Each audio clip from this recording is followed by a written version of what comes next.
This channel does not promote any violent, harmful, or illegal activities. All content provided by this channel is meant for an educational purpose only. নরেন্দ্রপুরে বিজেপির মহিলা সমর্থকের উপর নির্মম অত্যাচার।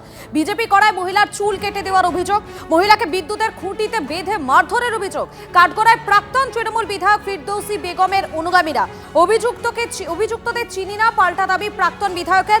তদন্ত শুরু করেছে নরেন্দ্রপুর থানার পুলিশ। জমি সংক্রান্ত বিবাদের জেরে ঘটনা বলে অনুমান পুলিশের। তোলা না দেওয়ায় মহিলার ওপর অত্যাচারের অভিযোগ তৃণমূলের বিরুদ্ধে।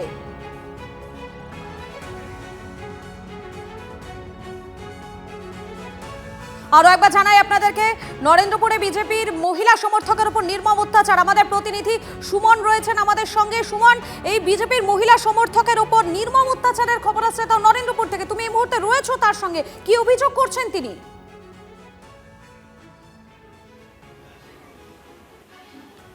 দেখো মধুকল্পিতা, যে বিভীষিকাময় পরিস্থিতির সম্মুখীন তাকে হতে হয়েছে, যে অভিজ্ঞতা তিনি পেয়েছেন তা মোটেও কিন্তু সুখকর নয়, বরং অনেকটা বিতৃষ্ণা। সরাসরি তার মুখ থেকেই শুনবো। আপনার বাড়িতে এসে কারা কি করলো? যাদের নামে অভিযোগ করেছিলাম সেই মহিলারা আমার বাড়িতে ঢোকে আমারই ঘরের খুন্তি চামচ একটা হাতে, ওরা নিজেরা একটা লাঠি নিয়ে এসে যে যেমন পারছে আমাকে মারছে।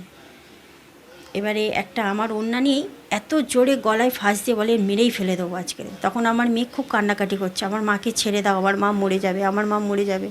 তখন পিঙ্কি বিবি আমার মেয়েকে একটা খুন্তি বাড়ি মেরে বলছে, এই চুপ কর, গালাগালি দিচ্ছে ওইটুকানি মেয়েকে, এই চুপ কর বলে একে এখানে এইভাবে মারলে হবে না, ও জমি করে ঝামেলা করছে, তো ওর ওই জমির ওখানে নিয়ে গিয়েই মারবো বলে টানতে টানতে নিয়ে যাচ্ছে। এক সাইডে জামা পুরো ছিঁড়ে দিয়েছে। আমি ওদের কাছে জোর হাত করে বলছি, আমার এইভাবে জামা কাপড় ছিঁড়িস না তোরা। আমার গায়ে ওড়নাও নিতে দিচ্ছে না। আমি কোনো রকম আমার গ্রিল থেকে ওড়নাটা নিয়ে আমি বেরিয়েছি। টানতে টানতে নিয়ে যাচ্ছে, ছেলে মেয়ে সবাই একসাথে চুলোর মুঠি ধরে টানতে টানতে আমার নিয়ে যাচ্ছে। নিয়ে গিয়ে আমার জমির ওখানে একটা পিলিয়ারের সাথে আমাকে বাঁধে, পায়ে হাতে কোমরে বেঁধে যে যেমন পারছে মারছে। লাঠি দিয়ে কেউ লাতি মেরে ফেলে দিচ্ছে, আবার তুলছে, আবার মেরে মারছে, আবার তুলছে, এই করছে। এবার তারিপ ওদের হাতে মেশিনটা দিয়ে বলছে ও ন্যাড়া করে দাও, ও এমন ন্যাড়া করে দাও ও যেন কাউকে মুখ না দেখাতে পারে। এবার ওরা বলছে আমরা এই ব্লেডটা চালাতে পারি না। তারিপ তখন কী করলো, ওদের হাত থেকে ব্লেডটা নিয়ে আমার মাথাটা ও আগে ন্যাড়া করলো, করে একটা চড় মেরে আর বলছে খালি অভিযোগ করবি বলে, আর ও চলে গেল। আর ওই ওড়নাটা নিয়ে ফাঁস দেওয়ার চেষ্টা করলো। ওড়নাটা নিয়ে ফাঁস দেওয়ার চেষ্টা ওই মেয়েগুলো করেছে। আর ও তারিপ আমার চুলটা কেটেছে। আর তবিজুদ্দিনও একটা চড় মেরে বলছে তখন যে সময় যে টাকাটা চেয়েছিলাম, যদি তুই আজকে দিয়ে দিতিস তোর আজকের এই দিনটা সবার সামনে দেখতে হতো না। এরা কার অনুগামী, কার লোক? এরা তৃণমূলের লোক সব। ফিরদৌসী বেগমের নজরুল এদেরকে সাপোর্ট করতো, যা তোলাবাজি করতো নজরুলকে এরা দিত। আর নজরুল এদেরকে মানে অন্যায় করার জন্য এদের সাপোর্ট। আপনারা কি বিজেপি সাপোর্ট করেন? বিজেপি সাপোর্ট করতাম বলে আমি আর আমার হাজব্যান্ড আমাকে মির্জাফর বলতো। আমাদেরকে এই মির্জাফরদের পাড়ায় রাখা যাবে না, এদের এখান থেকে বার করে দিতে হবে। আমার আর আমার মা বাবার পরিবারকে দুটো ঘরকে আমাদের আলাদা করে রেখেছে। আমরা বিজেপি করি, আমরা মুসলিম হয়ে বিজেপি করছে, এদেরকে একটা ঘর করে রেখেছে। যারাই আমাদের সাথে আশেপাশে একটু কথা বলতে যায় তাদের বলে এদের যেভাবে দশা করেছি এবার এই দশা তোদেরও করব। কেউ ওদের সাথে মিশবি না, ওদের সাথে কাউকে মিশতে দেয় না। যেই মিশতে যায় তাদের বাড়িতে চড়া হয়ে এরা ঝগড়া করে। আপনাকে তো এই চুলটা কেটে ন্যাড়া করার চেষ্টা করছিল, ফাঁস দিচ্ছিল, মারধর করছিল, তারপর বাঁচলেন কি করে, বেরোলেন কি করে? আমি তো ভেবেই নিয়েছিলাম যে ওরা ওখানেই আমার মেরে ফেলে দেবে। আর আমি তবিজুদ্দিনকে বলছি যদি পারিস তো এখানেই আমার মেরে দে, আর আমি যদি বেঁচে থাকি আমি কিন্তু তোর শাস্তি আমি দেবো। বলে তুই কি করবি আমি দেখে নেব, তখনও কিছু করতে পারিস নি, তুই এখনও কিছু করতে পারবি না। আমি ঠিক আছে, আমি যদি বেঁচে থাকি আমি ঠিক করব। তখন এমন আমার সাথে করছে, যখন চুলটা কাটছে আমি নিজের বাঁচাবার চেষ্টা করছি, নিজের চুলের মাথায় হাত দিয়ে রেখেছি। সব মহিলারা তখন টেনে সব যেমন পারছে হাত দুটো ধরে রেখেছে, ন্যাড়া করবে। তখন আমি বলছি তোরা আমার চুলটা কাটিস না। ওরা জোর করে আমার চুলটা কাটলো, এবার যে যেমন পাচ্ছে মাথায় ডিম ভাঙছে, বলে এমন কর জামা কাপড় মানে আমার প্যান্টটাকেও ধরে টানছে। আমি কি যে কষ্ট পেয়েছি সেদিনকে আপনাদের আমি বলে বোঝাতে পারবো। চোখ বন্ধ করলেই আমার সেই দিনের কথা মনে পড়ছে। আমার এত কষ্ট দিয়েছে ওরা। ওদের শাস্তি যেন হয়, আমি এটাই প্রশাসনের কাছে আবেদন করছি। খাস কলকাতার পার্শ্বস্থ জায়গায় একজন মহিলার সাথে এই আচরণ হচ্ছে, মাথায় ডিম ফাটানো হচ্ছে, ন্যাড়া করে দেওয়া হয়েছে, করার চেষ্টা হয়েছে। বিভীষিকাময় পরিস্থিতির ঘটনা, আর কি বলবো বুঝতে পারছি না। আমি একটু তার স্বামীর সাথে কথা বলবো, আমি বলবো আপনি একটু ওদিকটায় ঘুরে যান, আমি পরিচয়টা দেখাতে চাইছি। স্পষ্ট এই যে নারকীয় অত্যাচারের বিবরণ উনি দিলেন, এই অত্যাচারগুলো কবে হয়েছে, মানে কোন মাসে হয়েছে? আমার ওয়াইফ, আমার বাচ্চা বাড়ি ছিল, বাড়ির ভিতরে ঢুকে তাদেরকে মারধর করেছে, তাদেরকে গলায় ফাঁস দিয়ে ফেলার চেষ্টা করেছে। এইগুলো সব হলো কত তারিখে বলুন তো, কোন মাসের? এই মাসে? এটা এই মাসে হয়েছে, এই গত শুক্রবার, হ্যাঁ শুক্রবার হয়েছে, শুক্রবার বিকালে হয়েছে। এটা কি হলো বলুন। এবারে ওদেরকে ওইভাবে মেরে, আমি তখন তো বাড়ি ছিলাম না, আমি ওই ওয়াইফের মুখ দিয়েই শুনলাম, ওইভাবে মেরে টানতে টানতে, চুলের মুঠি ধরে টানতে টানতে বলছে তোদের জমি নিবি, জমি নিয়ে তোদের ঝামেলা না, তোর জমিতে গিয়েই তোকে মারবো।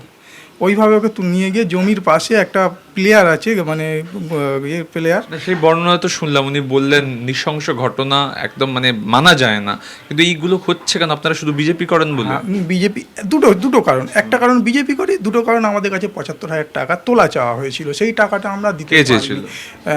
টাকা এরা চেয়েছিল, এখানে ছিল ডাবলু মণ্ডল ছিল, তারিফ ছিল, তফিজুদ্দিন ছিল, জয়নাল ছিল, এরা প্রত্যেকে তৃণমূলের লোক, প্রত্যেকে নজরুলের লোক, নজরুল, ফিরদৌসী বেগম, হ্যাঁ প্রাক্তন যে এমএলএ ফিরদৌসী বেগম ওনার হাজব্যান্ড, এদের লোক, এদের মানে নিচে এরা এই কাজগুলো করে বেড়ায়, অন্যায় কাজগুলো করে বেড়ায়। বুঝতেই পারছো কি বর্ণনার সম্মুখীন তাদের হতে হয়েছে। আমি আরো একবার, যদি আমাদের সময় থাকে, এয়ার টাইম থাকে, আরো একবার তার সাথেই কথা বলবো। মানে আপনার চুলটা পর্যন্ত কেটে দেওয়ার চেষ্টা, জামা কাপড় ছিঁড়ে দেওয়ার করব। এই যে ওনার স্বামী অভিযোগ করলেন যে তোলা চাওয়া হয়েছে, তার কাছ থেকে টাকা চাওয়া হয়েছে, এগুলো কবে, মানে এই ৪ঠা মের পরে নাকি তার আগে এই সমস্ত ঘটনাগুলো ঘটে গিয়েছে? সাইড পুরো আমার কেটে দিয়েছে, কি বলবো আপনাকে। মধুবল, তোমাকে একটু বুঝিয়ে বলে দিই দ্রুত। সেটা হচ্ছে 10 তারিখ, গত 10 তারিখ, অর্থাৎ গত শুক্রবার তার সাথে এই নারকীয় ঘটনা ঘটেছে। এই জমি সংক্রান্ত বিষয়ে তোলা চাওয়া, ৭৫,০০০ টাকা চাওয়া, এগুলো অতীতের বিষয়, এগুলো আগে, ভোটের আগে থেকে এই পর্যায়ে চলছে। এবং এই ইলেকশনের রেজাল্ট বেরোনোর পর তারা বিজেপি করার সুবাদে এর আগে থেকেই মার্কড হয়েছিলেন। এখন তাদের উপরেই নারকীয় অত্যাচার হয়েছে মহিলার কাছ থেকে। তুমি যে বিবরণ শুনলে, আমি তার নাম বলছি না, সেই বিবরণ রীতিমতন গা শিউরে ওঠার মতন। একজন মহিলাকে বাড়ি থেকে মারতে মারতে নিয়ে গিয়ে তার জমিতে একটা পিলারে বেঁধে তার চুল কাটার চেষ্টা, মাথায় ডিম ফাটানো, চুল কাটাও হয়েছে তিনি যেটা বলছেন, তার সঙ্গে সঙ্গে তাকে প্রায় বিবস্ত্র করার চেষ্টা। ভাবতে পারছো কলকাতায় এটা হয়েছে?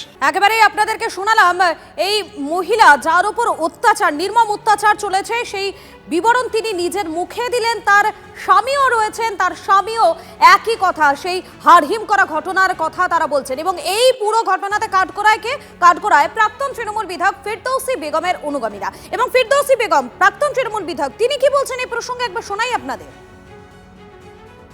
যতদূর শুনেছি ওনারা থানায় অভিযোগ করেছেন, পুলিশ বিষয়টা দেখছেন, সেটা তো পুলিশ একটা তদন্ত করবে, করে রিপোর্ট জমা করবে যা অভিযোগ করেছে। আমাদের আর কাজ আছে ওখানে কিছু, যে আমরা খতিয়ে দেখতে যাব? সেখানে পুলিশ প্রশাসনের দ্বারস্থ হয়েছে, এখানে থানায় তারা অ্যাপিল করেছেন এবং থানা থেকেই তাদের যে ব্যবস্থা নেওয়ার নেবে। এখানে অনুগামী প্রসঙ্গ আসছে কেন? এখানে যারা অন্যায় করতেছে, যাদের প্রতি অন্যায় হয়েছে, এখানে সম্পূর্ণ তো পুলিশ প্রশাসন রয়েছে, সেখানে তারা অভিযোগ করেছে, তাদের উপর অত্যাচার হয়েছে, তাদের নিশ্চয়ই পুলিশ একটা ব্যবস্থা নেবেন। যদি খারাপ কিছু হয়ে থাকে অবশ্যই পুলিশের উচিত ব্যবস্থা নেয়। কোনো মানে এটা কার কি হয়েছে পরের কথা, কিন্তু যদি কোনো রকম আইন ভেঙে কোনো ব্যবস্থা হয়ে থাকে বা আইন ভেঙে কোনো একটা আক্রোশমূলক কোনো কিছু হয়ে থাকে, তাহলে নিশ্চিতভাবে আইনি ব্যবস্থাই নেওয়া উচিত। এরকম অনেক ঘটনা ঘটছে এখনো, যে সমাজ বিরোধীরা এতদিন দাপিয়ে বেরিয়েছিল তাদের এখনো দাপট কমেনি। পুলিশের দায়িত্ব এগুলো কড়া নজর রাখা, এগুলোকে ভেতরে ঢোকানো। অনেক মানুষ ভয়ে এদের বিরুদ্ধে কোনোদিন কমপ্লেন করেনি, থানায় গিয়ে কমপ্লেন করা উচিত, সঙ্গে সঙ্গে পুলিশ এর বিরুদ্ধে স্টেপ নেবে। এখনো কিছু কিছু জায়গায় চলছে, আমাদের কর্মীদের গণপিটুনিতে মারা হয়েছে 2-3 জনকে ভোটের পরে, দুঃখজনক ঘটনা, কিন্তু এর শেষ দেখে ছাড়বো।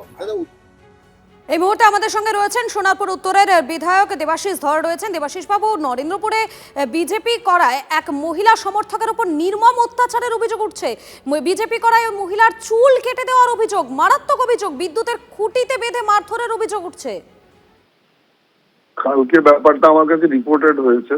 হুম, ওদের একটা জমি জায়গাগত সমস্যা রয়েছে, এগেন্স্ট যে পার্টি রয়েছে, আগের বিধায়িকা যিনি ছিলেন ফিরদৌসী বেগমের যে অনুগামী, এরা গিয়ে মানে ওই জমিটার উপরে 144 ছিল, হ্যাঁ, এরা গিয়ে এদেরকে মারধর করে এবং আমি ছবিগুলো দেখেছি। চুল কাটা বা যে ধরনের আঘাত করেছে, মানে অত্যন্ত নির্মম ভাবে আঘাত করেছে। Already I have instructed IC Narendrapur police station to take appropriate action এবং এদের খুব শিগগিরই অ্যারেস্টও করা হবে। আইসি হয়তো 1-2 দিনের মধ্যে অ্যারেস্টেডও হবে এরা এবং প্রত্যেককে কাস্টডিতে নিয়ে ইন্টারোগেশন করতে বলেছি যে কে কে এর সাথে আরো জড়িত আছে।